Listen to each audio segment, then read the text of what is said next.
বাড়িতে কেউ হয়নি। ইনাদেরকে জিজ্ঞেস করে না কি আমার নাকি আজের পাশে প্রশ্ন করতেছেন কি লিগা? ইয়াবা পাইছে মানে কি আমার? ইয়াবা আমার না, ও কিনছে, ও খাইছে।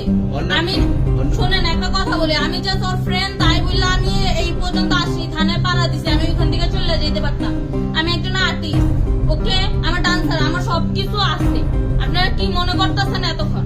আপনাদের সাথে আইসা এসে কথা বলতেছে, আপনারা আইসা এসে কথা বলতেছেন ও বাবা খায় আমি কি দোষ করছি? ভাই আমি মদ খাই, আমার লাইসেন্স আছে, আমার লাইসেন্স করা, আমার বারের লাইসেন্স করা, আমি মদ খাই। এগুলা কোনো কিছুতে আমি আসক্ত না। টুটিতে আইসা যে আপনাদের এখানে যে এরকম মানে কেচালে ফেসে যে আমি বারবার বলতেছি যে আমি মাদকে আসক্ত না, তবু আপনারা জোর করবো আমারে খালি ঠুসাইতেছেন ওই রাইতে থেকে মানে কি পায়া